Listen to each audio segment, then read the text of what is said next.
Police have named a 26-year-old Ivy League graduate and activist as the person of interest in the killing of UnitedHealth Chief Executive Brian Thompson. Brian Thompson was shot dead outside a Hilton hotel.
Feels good to get a guy like that off the street. Authorities say the document was 3 pages in length and suggests that he has ill will towards corporate America. But I do have to applaud the employee of McDonald's. And I said it from the beginning. Eventually, this guy is going to get hungry and he's going to need food. And I just had this feeling that this is where he would possibly slip up.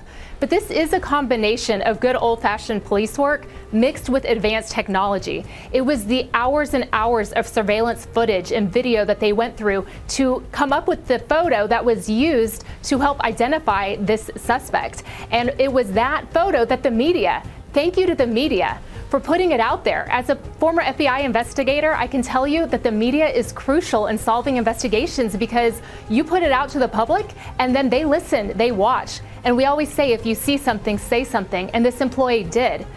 You know, safety often turns on the strength of the relationship between the community and law enforcement. We have that strong relationship here in Altoona, and it was proven here today. I want to ask all of our fellow Pennsylvanians to demonstrate the same type of thoughtfulness and courage and smarts as the individual McDonald's did this morning, and help law enforcement here in Pennsylvania as we continue with our investigation. You'll see photos of the suspect who is here. You should know that this suspect traveled between Philadelphia and Pittsburgh, making stops in between, obviously here in Altoona. I want to ask all of our fellow Pennsylvanians to help us with any tips that they might have. This is what we know about Luigi Mangione. He was born and raised in Maryland. He has 2 engineering degrees from the University of Pennsylvania. He has ties to San Francisco and most recently lived in Honolulu. The New York Post reports that he hated the medical community because of how it treated his sick relative. And we know that he has been in Pennsylvania for several days. And so part of that investigation will also focus on trying to retrace his steps. We've already identified businesses, for example, that he frequented in this area and activities that he engaged in. That led us to more evidence. And so all of that is becoming kind of a mountain of evidence that has to be analyzed and looked at.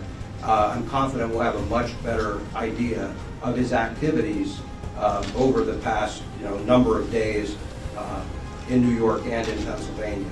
Additionally, we're also trying to determine that we don't have another actor or an accomplice out there. So this information will all be used to help us prove or disprove whether that exists and whether there were any other intended targets. So a lot of questions that are out there that are unanswered yet, but we have a lot of information that we can examine that hopefully will give us some of those those pieces of data that we need. Police say they believe the shooter travelled to New York on a bus from Atlanta, and shortly after the shooting, he fled the scene on a bike to Central Park. Before the shooting, he visited a Starbucks and made purchases with cash. And he keeps the murder weapon on him? And he has a manifesto. It's almost like he wanted to get caught, because you go into a McDonald's, you go into a Starbucks, you know they have cameras. You got to go to get a hot dog on the side of the street if you're that hungry. Get a water bottle from the guys that sell these things. This guy was obviously looking for notoriety, right? And good, he's got it. Now, he's a prep school kid. He's politically connected in Maryland. He's ready for prison? I don't think anyone's ready, Brian. Maybe you are, Brian, in a different way. But this guy's not ready. He's way too soft. He's going to get annihilated on the inside, and good. Brian Thompson was a father of two who lived in Minnesota, but was in New York City for an investor meeting. He was on his way to an event to help set up when he was shot. His wife told NBC News that he had received threats, potentially linked to issues of healthcare. Brian Thompson was a father to two. He was a husband, and he was a friend to many. And yes, he was the CEO of a health insurance company. In America, we do not kill people in cold blood to resolve policy differences or express a viewpoint. I understand people have real frustration with our healthcare system, and I have worked to address that throughout my career. But I have no tolerance, nor should anyone, for one man using an illegal ghost gun to murder someone because he thinks his opinion matters most. In a civil society, we are all less safe when ideologues engage in vigilante justice. In some dark corners, this killer is being hailed as a hero. Hear me on this. He is no hero. The real hero in this story is the person who called 911 at McDonald's this morning.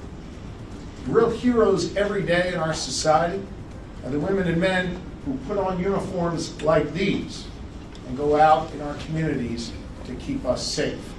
This killer was not a hero. He should not be hailed.